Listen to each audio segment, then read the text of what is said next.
இருப்பதற்காக அந்த அறிவிக்கை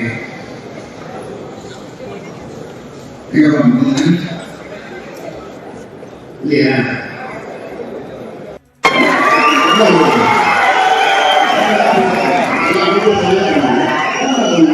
நல்ல ஆரோக்கியம்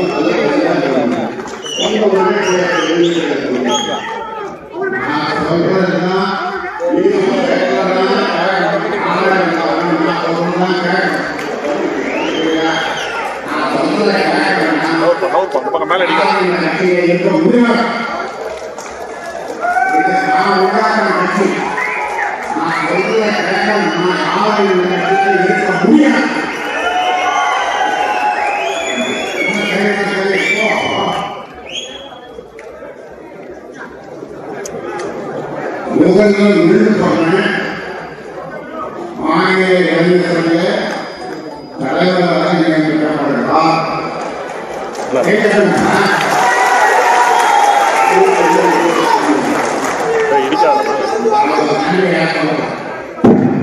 சென்னையில அணியூர்ல எனக்கு ஒரு அலுவலகம் நான் வச்சிருக்கிறேன். புதுசா வந்து ஆரம்பிச்சிருக்கேன். அது வந்து அணியூர்ல சென்னை அலுவலகம்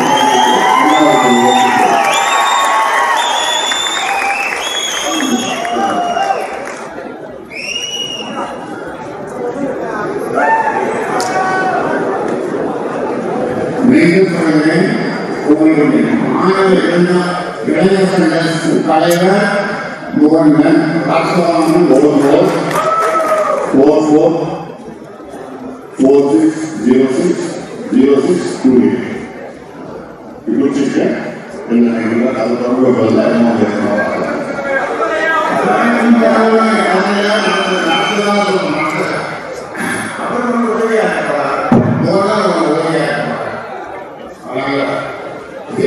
மாற்ற முடியாது. விருப்பம்னா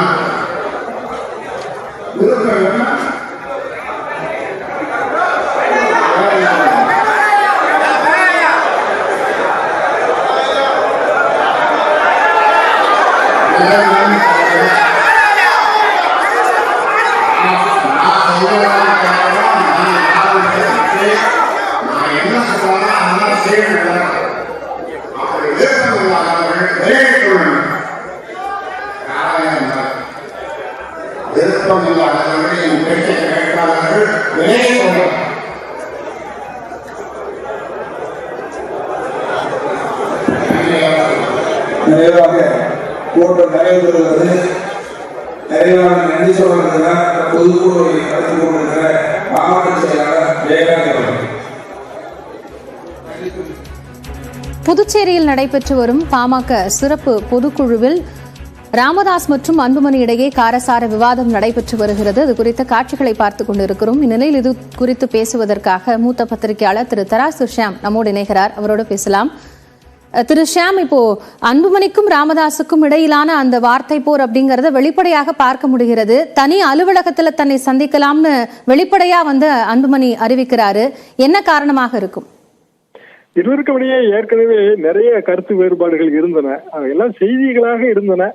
பத்திரிகை செய்திகளாக இருந்த போது இருதரப்பும் அதை மறுத்து வந்தது. ஆனால் இப்போது அது வெளிப்படையாக பகிரங்கமாக வெளிப்பட்டிருக்கிறது. கட்சியை பொறுத்த வரைக்கும் அன்புமணி அவர்கள் தான் சட்டப்படியான தலைவர். சட்டம் என்றால் தேர்தல் ஆணையம். இப்ப தேர்தல் ஆணையத்தில் இருக்கிற பதிவுகள் எல்லாவற்றிலும் வந்து டாக்டர் அன்புமணி அவர்கள் தான்.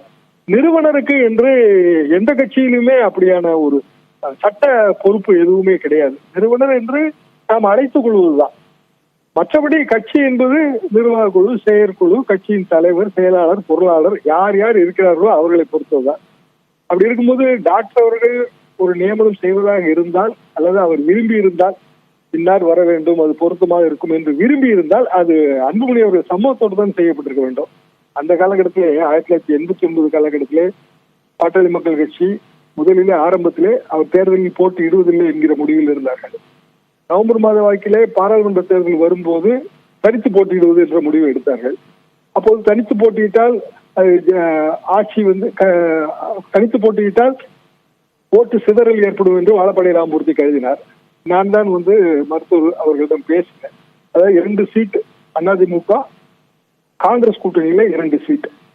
ஆனால் அப்போது மருத்துவர் என்ன சொன்னார் என்றால், பாண்டிச்சேரியில தனியாகவே ஆட்சி அமைக்க முடியும், பாண்டிச்சேரியில எனக்கு மிகப்பெரிய செல்வாக்கு இருக்கிறது, 2 சீட்டு தமிழ்நாட்டிலே வாங்கி கொண்டு பாண்டிச்சேரியை விட்டு கொடுப்பதற்கு நான் எப்படி சம்மதிப்பேன் என்று சொன்னார். அதாவது பாண்டிச்சேரி மீது எப்போதுமே அவருக்கு ஒரு தனியான அபிமானம் உண்டு. பாண்டிச்சேரியிலே தனது செல்வாக்கு அதிகம் என்பதும் அவரது எண்ணம். அது ஒரு வகையில் உண்மையும் கூட. காரணம், பாண்டிச்சேரியை ஒட்டியுள்ள பல கிராமங்களிலே நானும் அவருமே சமூக நீதி பற்றி பேசுவதற்கெல்லாம் சென்றிருக்கிறோம். பாண்டிச்சேரியிலே வன்னியர் எண்ணிக்கையும் மிகவும் அதிகமாக இருந்தது. ஆனா இதெல்லாம் 89 அந்த 96, 98 காலகட்டம் வரைக்கும். அதற்கு பிறகு கட்சியிலே பல்வேறு மாறுதல் ஏற்பட்டு விட்டது. அதற்கு பிறகு அன்புமணி அவர்களை தலைவராகிவிட்டார்.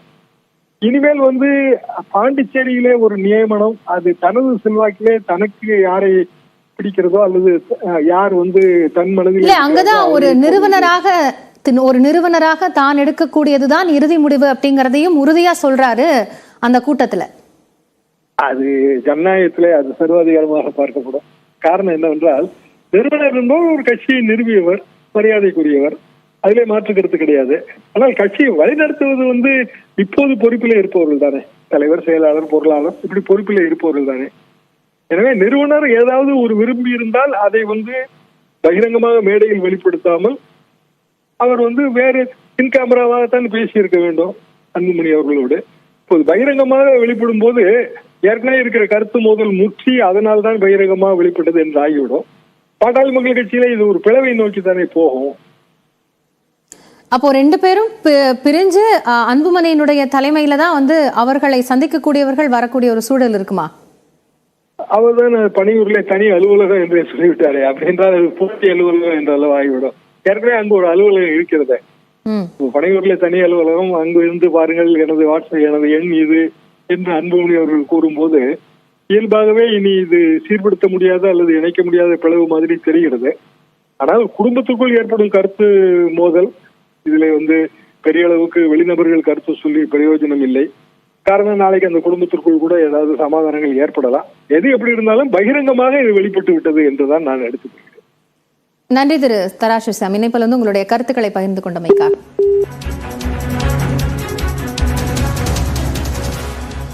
புதுச்சேரியில் நடைபெற்று வரக்கூடிய பாமக சிறப்பு பொதுக்குழுவில் ராமதாஸ் மற்றும் அன்புமணி இடையே காரசார விவாதம் நடைபெற்றது. அங்கு இளைஞரணி தலைவராக முகுந்தனை நியமிப்பதற்கு ராமதாஸ் எதிர்ப்பு தெரிவிக்காமல் அவர் கட்சியினுடைய நிறுவனர் என்ற அடிப்படையில் தான் எடுத்த முடிவுதான் இறுதி முடிவு என்று குறிப்பிட்டார். அதற்கு அன்புமணி ராமதாஸ் மறுப்பு தெரிவித்திருந்தார். இருவருக்கும் இடையிலே அந்த வார்த்தை போர் ஏற்பட்டது. அந்த காட்சியை ஒருமுறை பார்க்கலாம்.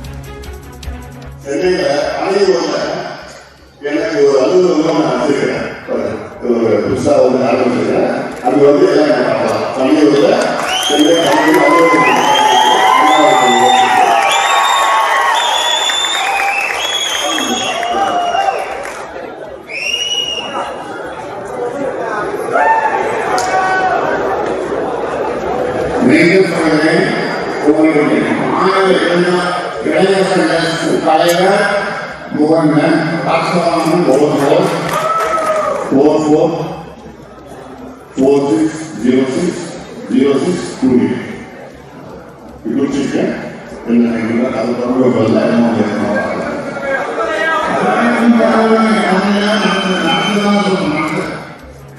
பாமகவினுடைய பொதுக்குழுவில் ராமதாசுக்கும் அன்புமணிக்கும் இடையே நடைபெற்ற அந்த வார்த்தை போர் என்பது வெளிப்படையாக அவர்களுக்குள் இருக்கக்கூடிய அந்த கருத்து வேறுபாடுகளையும் முரண்பாடுகளையும் காட்டுவதாக இருக்கிறது. இது குறித்து மேலும் பேசுவதற்காக செய்தி அறையிலிருந்து நெறியாளர் பாலவேல் இணைகிறார். பாலவேல், இந்த விவகாரத்தை நம்ம எப்படி புரிந்து கொள்ளலாம்?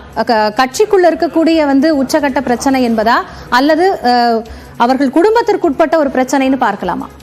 காயத்ரி, பாட்டாளி மக்கள் கட்சியை பொறுத்த வரைக்கும் இன்றைக்கு நடக்கக்கூடிய இந்த புத்தாண்டு சிறப்பு பொதுக்குழு கூட்டத்தில் இந்த பிரச்சனை என்பது வெடித்திருக்கிறது. இது இன்றுதான் இந்த பிரச்சனை வெடித்திருக்கிறதா அப்படின்னு பார்த்தோம்னா இல்ல, இது கடந்த சில நாட்களாகவே இது தொடர்ச்சியா மேடைகளிலேயே இந்த விவகாரம் என்பது எதிரொலிக்க தொடங்கி இருந்தது. இந்த நிலையில தான் இன்றைக்கு இது பகிரங்கமாக வெடித்திருக்கிறது. இது தொடர்பான கருத்துக்களை நம்மிடையே பகிர்ந்து கொள்வதற்காக மூத்த பத்திரிகையாளர் திரு துக்ளக் ரமேஷ் அவர்கள் நம்மோடு இணைந்திருக்கிறார். வணக்கம் திரு ரமேஷ். கட்சியினுடைய நிறுவனர் டாக்டர் ராமதாஸ், தலைவர் அன்புமணி ராமதாஸ் இருவரும் மேடையிலேயே ஒரு இளைஞரணி தலைவர் நியமனம் தொடர்பாக தங்களுடைய கருத்துக்களை வெளிப்படையாக பகிர்ந்து கொண்டிருக்கக்கூடிய இந்த நிகழ்வை எப்படி பார்க்கிறீங்க? இது துரதிருஷ்டவசமான ஒன்று. ஆனால் நீங்கள் குறிப்பிட்டது போல கடந்த சில தினங்கள் அல்லது கடந்த சில வாரங்கள் அல்ல, கடந்த சட்டமன்ற பொது தேர்தலின் போதே இந்த கருத்து வேறுபாடு என்பது இருவருக்கும் இடையிலே தலைதூக்கியது என்பதுதான் என்னை போன்ற உள் விவரங்களை தெரிந்து கொள்ளக்கூடிய வாய்ப்புள்ள ஊடகவியலாளர்கள் அறிந்த ஒரு செய்தி. அண்ணா திராவிட முன்னேற்ற கழகத்தோடு கூட்டணி சேருவது என்று கடைசி வரை பேச்சுவார்த்தையில் பாட்டாளி மக்கள் கட்சி ஈடுபட்டிருந்ததை நான் நன்றாக அறிவேன். சொல்ல போனால் அடுத்த ஒரு நாள் அல்லது 2 நாளில் கையெழுத்து முடிவாகிவிடும், இடங்களை பின்னர் பகிர்ந்து கொள்ளலாம் என்று பேசி நம்பர் முடிவான நிலையில் தந்தை மகன் இருவருக்கும் இடையில் ஏற்பட்ட அபிப்பிராய பேதம் என்பது ஒரே நாள் இரவில் நிலைமை மாறி அடுத்த நாள் அதிகாலை வேளையில் ஒரு கூட்டணி முடிவு உருவானது. பாரதிய ஜனதா கட்சியுடைய தலைவர்கள் தைலாபுரம் சென்று கூட்டணி ஒப்பந்தத்தில் காலை வேளையில் காலை 6 மணி என்று நினைக்கிறேன் கையெழுத்திட்டது என்பது எந்த கட்சியினுடைய கூட்டணி வரலாற்றிலும் ஏற்படாத ஒன்று. ஆகவே அப்போதே கருத்து வேறுபாடு இருந்தது என்பது பொதுவெளியில் தெரிந்துவிட்டது. பொதுவெளியில் என்றால் குறைந்தபட்சம் அநேகமாக பல பத்திரிகையாளர்களுக்கு தெரிந்த விஷயமாகிவிட்டது. கூட்டணி தொடர்பாகவும் சரி, பாமக தலைவராக இருந்த திரு ஜி.கே. மணிக்கு பதிலாக நியமனம் நடைபெற்றது, தமிழ்குமரன் அவர்களை மாற்ற வேண்டும் என்ற பேச்சு, இவையெல்லாம் அந்த கட்டங்களிலெல்லாம் கருத்து வேறுபாடுகள் இருந்தன. ஆனால் இவ்வாறு ஒரு பொது வெளியில் இது வெளிப்பட்டது என்பது அந்த கட்சிக்கு ஒரு பின்னடைவைத்தான் தோற்று வைக்கும். இது பெருமை சேர்க்காது, இது நிகழ்ந்திருக்க கூடாது என்றுதான் நான் நினைக்கிறேன். திரு ராமதாஸ் அவர்கள் ரொம்ப உச்சபட்சமா இந்த கட்சியை உருவாக்கியது நான் சொல்வதைத்தான் இந்த கட்சியில் அனைவரும் கேட்க வேண்டும், அப்படி கேட்காதவர்கள் இந்த கட்சியை விட்டு போய்விடலாம் அப்படிங்கிற ஒரு கருத்தை சொல்றாரு. இது எப்படி பார்க்கலாம்? நிச்சயமாக பாட்டாளி மக்கள் கட்சி முதலில் வன்னியர் சங்கமாக இருந்து பிறகு பாட்டாளி மக்கள் கட்சியாக உருவெடுத்தது. கிராமமாக சென்று வன்னியர் சங்கத்தை பலப்படுத்தியவர், அந்த பெருமைக்குரியவர் மருத்துவர் டாக்டர் ராமதாஸ் அவர்கள் தான். அதே போல வன்னியர் சங்கம் நிகழ்த்திய போராட்டங்களானாலும் சரி, பின்னாளில் பாட்டாளி மக்கள் கட்சி எடுத்த முன்னெடுப்புகளானாலும் சரி, அது மதுவுக்கு எதிராக இருந்தாலும் சரி, சமூக நீதிக்கான பிரச்சனைகளாக இருந்தாலும் சரி, அகில எந்த அளவில் இருக்கக்கூடிய தலைவர்கள் மருத்துவரை மதிப்பதற்கு ஒரு காரணம் பிறந்தது. ஆகவே அவர்தான் அந்த இயக்கத்தின் வளர்ச்சிக்கு அடிப்படையானவர் என்பதில் மாற்று கருத்து இல்லை. இது கட்சியினுடைய தலைவராக தற்போது செயல்பட்டுக் கொண்டிருக்கக்கூடிய அன்புமணி ராமதாஸுக்கு எந்த அளவுக்கு ஒரு பின்னடைவை ஏற்படுத்தும்? ஒரு எச்சரிக்கையை போல நிறுவனர் ராமதாஸ் இதை விடுக்கிறார். அது சரியான கட்சியில் இருக்கக்கூடிய முக்கிய நிர்வாகிகளுக்கு தேவையற்ற குழப்பங்கள் இதனால் உருவாகும். நான் எந்த பக்கம் செல்வது நல்லது, யாருக்கை பின்னாலே ஓங்கும், தேர்தல் வேறு வர இருக்கிறது என்றெல்லாம் ஒரு குழப்பங்கள் ஓங்கும். இந்த பிரச்சனை மிக விரைவில் செட்டில் ஆவதுதான் அவருடைய குடும்பத்திற்கும் சரி கட்சிக்கும் சரி நல்லது என்று நான் பார்க்கிறேன். மிக்க நன்றி திரு ரமேஷ். இணைப்பில் வந்து உங்களுடைய கருத்துக்களை பகிர்ந்து கொண்டமைக்கு நன்றி. பாட்டாளி மக்கள் கட்சியினுடைய புத்தாண்டு சிறப்பு பொதுக்குழு கூட்டம் புதுச்சேரியில் நடைபெற்ற நிலையில் அக்கட்சியினுடைய இளைஞரணி தலைவராக முகுந்தன் என்பவரை நியமிப்பது தொடர்பாக பாட்டாளி மக்கள் கட்சியின் நிறுவனர் டாக்டர் ராமதாஸ் மற்றும் தலைவர் அன்புமணி ராமதாஸ் இடையே மேடையிலேயே காரசார விவாதம் என்பது நடைபெற்றிருக்கிறது. அந்த காட்சிகளை மீண்டும் ஒரு முறை பார்க்கலாம்.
சென்னையில அனைவருல எனக்கு ஒரு அலுவலகம் நான் வச்சிருக்கேன், புதுசா வந்து ஆரம்பிச்சிருக்கேன்.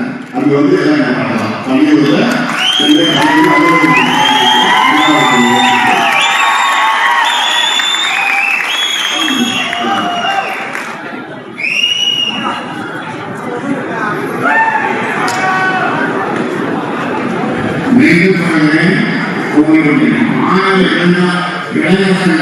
தலைவர் அது தொடர்பு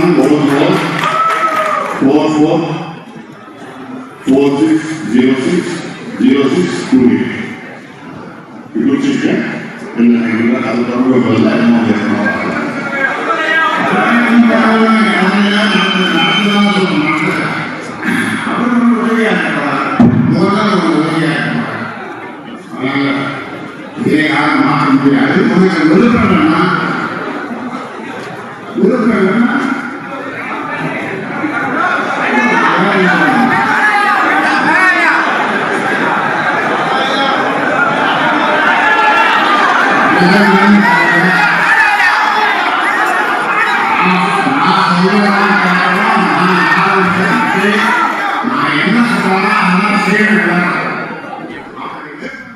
பாமகவினுடைய புத்தாண்டு சிறப்பு பொதுக்குழு கூட்டத்தில் ஏற்பட்டிருக்கக்கூடிய இந்த சலசலப்பு, குறிப்பாக கட்சியினுடைய நிறுவனர் மற்றும் தலைவருக்கு இடையிலான பொதுவெளியில் நடைபெற்றிருக்கக்கூடிய இந்த விவாதம் என்பது பல்வேறு கேள்விகளை எழுப்பியிருக்கிறது. நம்மோடு தொலைபேசி வாயிலாக இணைந்திருக்கிறார் பத்திரிகையாளர் திரு ஷபீர். வணக்கம் ஷபீர். இப்போ கட்சியை நான் தான் தொடங்கின, நான் தான் உருவாக்கின, நான் சொல்வதை கேட்காதவர்கள் கட்சியை விட்டு வெளியேறலாம் அப்படின்னு அன்புமணி டாக்டர் ராமதாஸ் சொல்வதும், என்னுடைய புதிய கட்சி அலுவலகத்தும் பனையூர்ல இருக்கு, அங்கு வந்து என்னை சந்திக்கலாம் அப்படின்னு டாக்டர் அன்புமணி சொல்வதையும் எப்படி புரிஞ்சுக்கிறது? இல்ல, கட்சிக்குள்ள ஒரு கருத்து வேறுபாடு, ஒரு மோதல் என்பது இருந்து கொண்டே இருந்தது. இது நமக்கு ரொம்ப நாளா அது உள்ளுக்குள்ளேயே இருந்துச்சு. பட் இந்த அளவுக்கு பூதாகரமாக அது வெடிக்கும் அப்படின்னு யாரும் எதிர்பார்க்கவில்லை.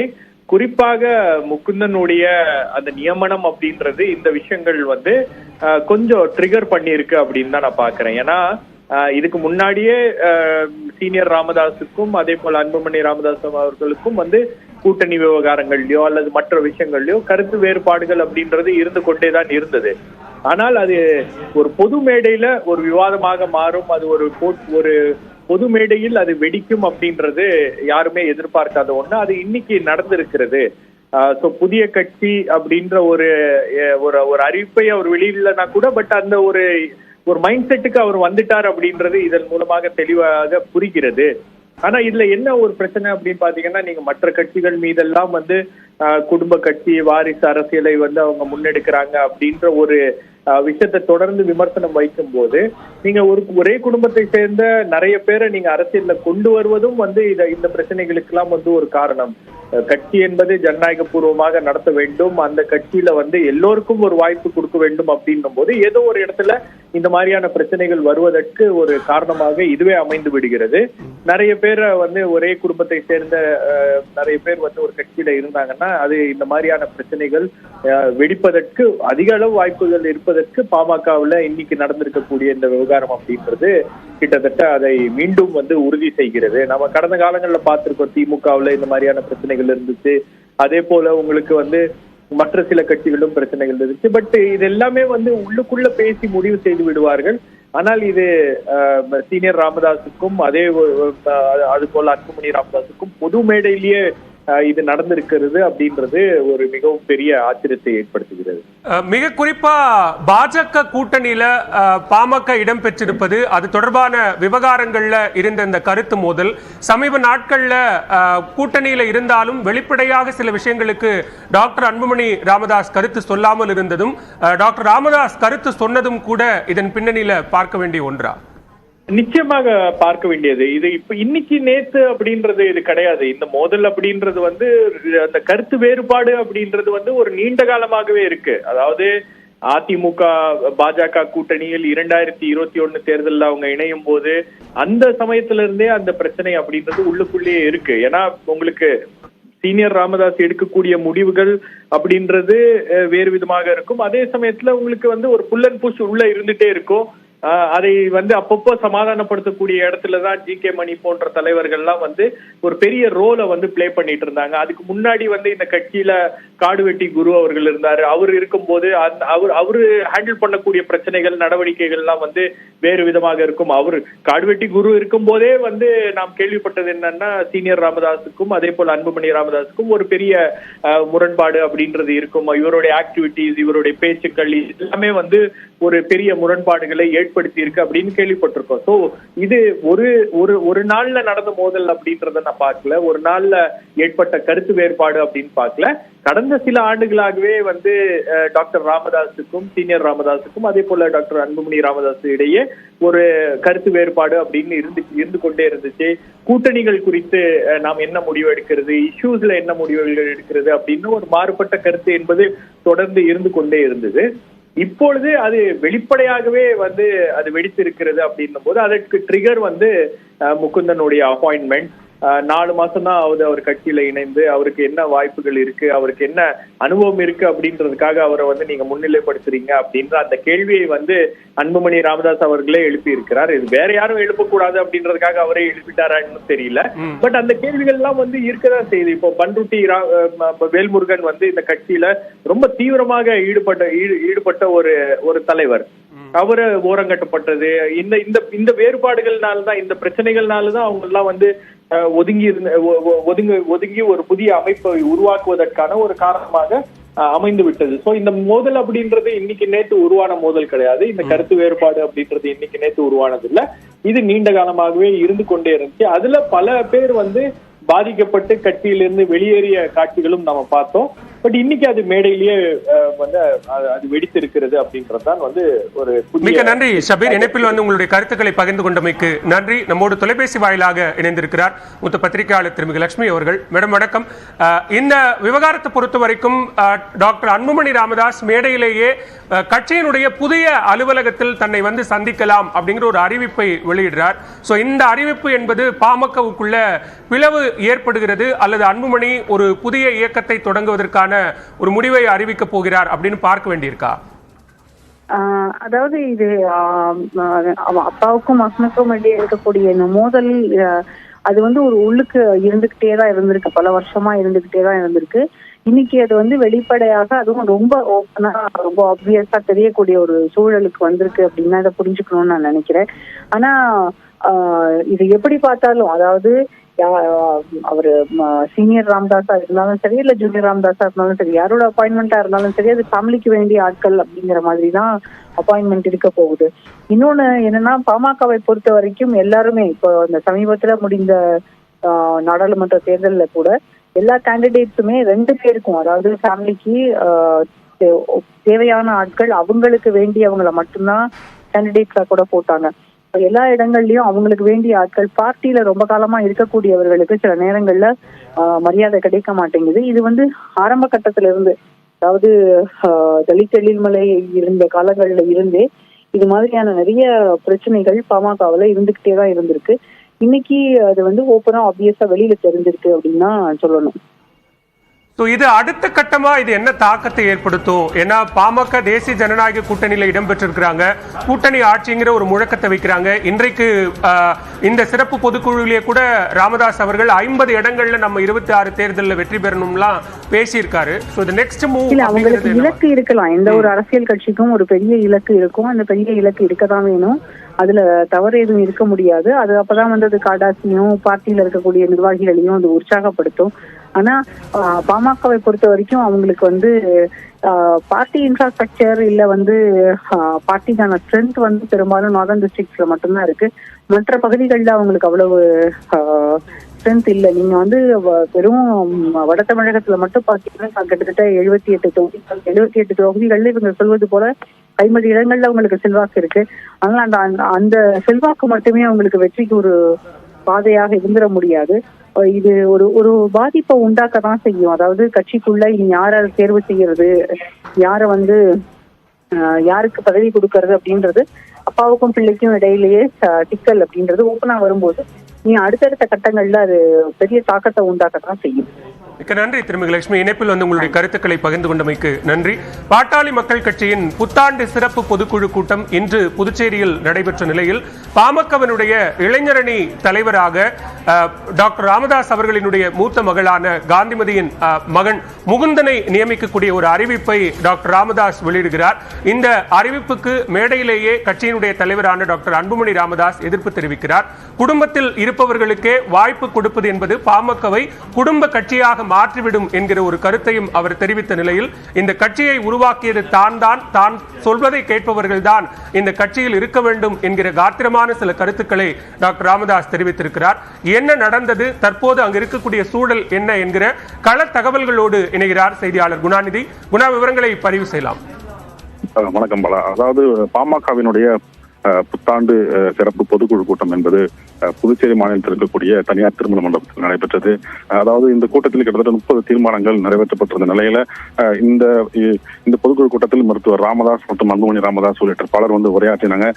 இறுதியாக அனைவரும் உரையாற்றி முடித்த பிறகு இறுதியாக அதாவது புத்தாண்டு வாழ்த்து கூறிய பாமக நிறுவனர் மருத்துவர் ராமதாஸ் திடீரென பாமகவினுடைய இளைஞர் அணி தலைவராக முகுந்தனை நியமிப்பதாக மேடையிலேயே அறிவித்தார். இதற்கு மேடையிலேயே அருகில் அமர்ந்திருந்த கட்சியினுடைய தலைவர் அன்புமணி ராமதாஸ் கடுமையாக எதிர்ப்பு தெரிவித்தார். விவரங்களுக்கு நன்றி குணாநிதி. தமிழ்நாடு.